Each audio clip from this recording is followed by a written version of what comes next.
Hello friends, good morning. Welcome back to my channel. स्वागत है एक और नए ब्लॉग में। कैसे हैं आप सब लोग? आई होप सब ठीक ही होंगे। और आज बनाने जा रही हूँ मैं नाश्ते में पोहे। कढ़ाई मेरी गर्म हो चुकी है और सामान वगैरह मैंने पहले से काट के रख लिया था।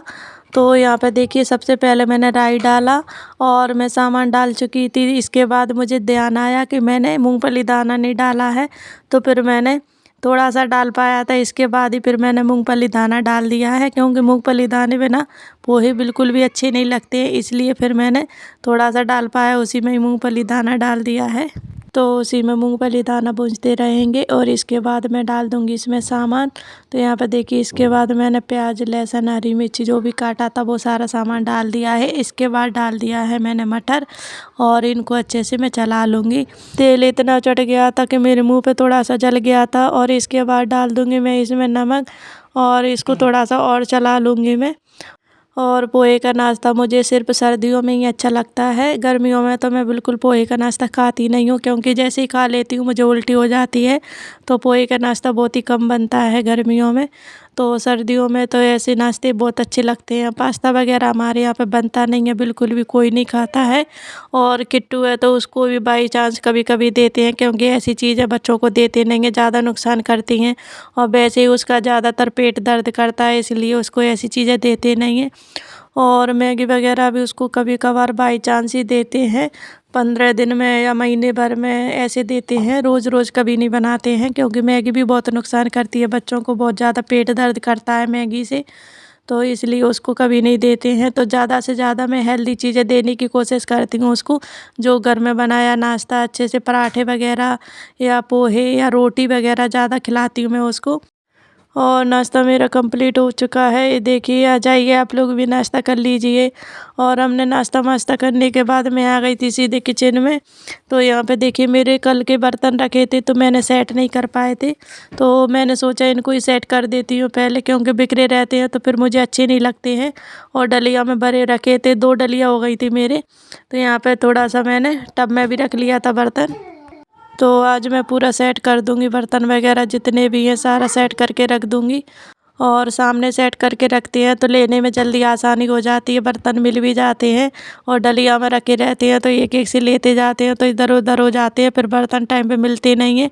और फिर इनको पसंद नहीं है, बर्तन इधर उधर डले रहते हैं तो बहुत ज़्यादा गुस्सा होते हैं कि बर्तन मिलते नहीं हैं, पता नहीं कैसे क्या रखती हूँ।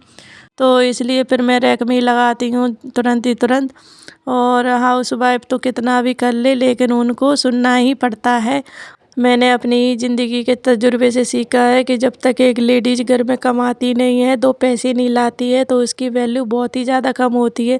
उसकी तुलना की जाती है दूसरों से, दूसरों का उदाहरण दिया जाता है। और मैं ये नहीं कह रही हूँ कि हर जगह ऐसा होता होगा, लेकिन कहीं ना कहीं किसी न किसी घर में तो ऐसी बात हो ही जाती है। कोई ना कोई ऐसा शख्स जो ऐसी बात कह ही देता है।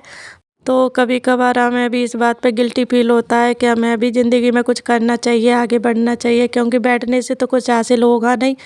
इसलिए ज़िंदगी में कुछ ना कुछ करते ही रहना चाहिए, क्योंकि हमें बैठने से कुछ भी हासिल नहीं होता है। जब तक हम कुछ काम नहीं करेंगे तब तक हमें कुछ भी हासिल नहीं होगा। कोई काम छोटा या बड़ा नहीं होता, बस हमें मन में ठान लेना चाहिए कि हमें करना है तो करना ही है। और मैं किचन में नहा धो के आ चुकी हूँ, काम मेरा पूरा हो चुका है, झाड़ू पोंछा कपड़े मपड़े सब धुल चुके हैं। और आज बनाने जा रही हूँ मैं 3 तरह के आटे की रोटी बनाने जा रही थी मैं। तो मैंने सोचा आप लोगों के साथ भी शेयर कर दिए जाए, इसकी रोटी बहुत ही अच्छी लगती है। तो सबसे पहले मैंने गेहूं का आटा लिया था, और गेहूं का आटा सबसे ज़्यादा लेंगे। इसके बाद मैंने मक्के का आटा लिया था और इसमें मिला लिया था थोड़ा बेसन का आटा। तो मैंने तीनों चीज़ें मिला ली हैं और इसमें डाल दिया था थोड़ा सा नमक। और इसका अच्छा सा आटा लगा लेंगे हम। तो यहाँ पे देखिए, इसकी रोटी बहुत ही ज़्यादा टेस्टी लगती है, एक बार आप टेस्ट करके ज़रूर देखना। तो यहाँ पे मैंने आटा लगा लिया है, अब मैं रोटी बनाना स्टार्ट करती हूँ। और रोटी थोड़ी फटी फटी सी होंगी, चारों तरफ से कॉर्नर इसके फट जाते हैं, लेकिन टेस्टी बहुत लगती है। और आप सोच रहे होंगे कि सब्ज़ी बनाई नहीं है, डायरेक्ट रोटी बना रही है। तो आज हमारे हस्बैंड ने सब्ज़ी बना दी, तो इधर कुकर में सब्ज़ी बन रही है। तो फिर मैंने सोचा कि सब्ज़ी उन्होंने बना दी है तो मैं रोटी बना देती हूँ। साथ ही साथ खाना कंप्लीट हो जाएगा तो हम साथ में खा लेंगे मिलके। तो इसलिए फिर मैं साथ में रोटी बना लेती हूँ, जब तक सब्जी बनेगी तब तक मेरी रोटी बन जाएंगी। और यहाँ पे देखिए रोटी मैंने बनाना स्टार्ट कर दिया है। थोड़ी कॉर्नर से फट जाती है क्योंकि इसमें मक्के का आटा मिला है ना, इसलिए। पर कोई बात नहीं, टेस्टी बहुत लगती है। एक बार आप भी ट्राई करके देखना इस तरीके से रोटी बनाना। मुझे तो बहुत ही टेस्टी लगी थी और मुझे भी नहीं आती थी इस तरीके से रोटी बनाना। और हस्बैंड ने बोला कि ऐसे बना लो रोटी, बहुत अच्छी लगती है। तो इस तरीके से मैंने रोटी बनाई। सच में मैंने भी फर्स्ट बार बनाई है, तो मुझे तो बहुत टेस्टी लगी थी रोटी। तो फिर मैंने सोचा कि आप लोगों के साथ भी शेयर कर दी जाए, तो आप लोग भी इस तरीके से ट्राई कर सकते हैं। सच में बहुत अच्छी टेस्टी रोटी लगती है इसकी। और कभी कभी हमारा मन कुछ भी अलग हटके चीज़ खाने का मन करता है, तो ऐसी चीज़ें कभी कभार बहुत ही अच्छी लगती है। क्योंकि गेहूं के आटे की तो हम डेली खाते ही खाते हैं, लेकिन कभी डिफरेंस बनाते हैं तो टेस्टी भी लगती है और बहुत अच्छी रोटी भी ऐसी बनती है। तो इस तरीके से फिर मैंने रोटी बना ली है। देख सकते हैं आप मेरी रोटी कैसी बनी है, अच्छे से सेक ली है, ये देखिए। तो मैंने अच्छे से कड़क कड़क सेक ली थी रोटी। और यहाँ पर देखिए मैं रोटी मोटी बना के आ चुकी हूँ। खाना हमारा हो चुका था, खाना खा लिया था हमने सबने पहले। तो यहाँ पे देखिए मैं प्रेस कर रही हूँ हस्बैंड के कपड़ों पे, क्योंकि उनको ड्यूटी जाना था। तो पहले मैंने सोचा प्रेस कर देती, इसके बाद ही कुछ और काम करूँगी।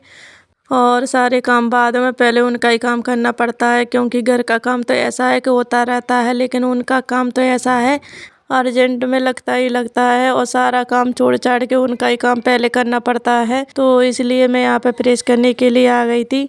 और मुझे ज़्यादा कुछ नहीं, पैंट वैंट की प्रेस करनी थी, क्योंकि शर्ट की तो प्रेस पहले से हो रखी थी, पैंट की करनी थी अकेली। तो इसलिए फिर मैंने पैंट की कर दी थी। और सर्दियों में तो वैसे भी इनकी ड्रेस चेंज हो जाती है, अलग अलग हो जाती है। गर्मियों में अलग हो जाती है और सर्दियों में शर्ट चेंज हो जाती है, पैंट तो वही चल जाता है। और थोड़ा हल्का लाइट और डार्क का चेंजपन रहता है गर्मियों में और सर्दियों में, लेकिन शर्ट तो पूरी चेंज होती है। तो उधर का काम फिनिश करने के बाद मैं आ गई थी यहाँ पे देखिए अपनी किचन साफ़ करने के लिए। क्योंकि खाना पीना खाने के बाद सीधा डला रहा था, मैंने कर नहीं पाया। तो फिर मैंने सोचा इसको ही लगे हाथ कर देती हूँ, इसके बाद ही आराम करूँगी। तो यहाँ पे देखिए मैं अच्छे से इसको क्लीन कर देती हूँ। और आज तो वैसे भी डबल मेहनत करनी पड़ेगी मुझे साफ़ सफाई करने में, क्योंकि इन्होंने सब्ज़ी बनाई थी आज। और ये सब्ज़ी बनाते हैं या कुछ भी बनाते हैं खाना पीना, तो किचन की हालत इस कदर कंडीशन ख़राब कर देते हैं बहुत ही ज़्यादा। तो मुझे सबसे ज़्यादा मेहनत करनी पड़ती है उसी दिन, क्योंकि ये खाना पीना बनाने से ज़्यादा फैलाते बहुत हैं। और इसी चक्कर में इनसे बहुत कम काम करवाती हूँ किचन वाला, क्योंकि ये फैलाते बहुत हैं।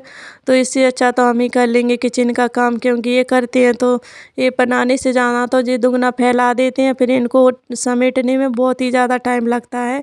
तो आज देखिए किचन की कंडीशन इतनी ख़राब हो चुकी थी, मुझे अच्छे से धुलना पड़ा था, गैस को अच्छे से साफ़ करना पड़ा था और जूने से भी रगड़ना पड़ा था। तो यहाँ पे मैंने अच्छे से गीले कपड़े से साफ़ कर दिया था, इसके बाद उसको सूखे कपड़े से साफ़ करा था। और यहाँ पे फिर मैं अच्छे से प्लेटफॉर्म भी सामान हटा हटा के साफ़ कर दूँगी।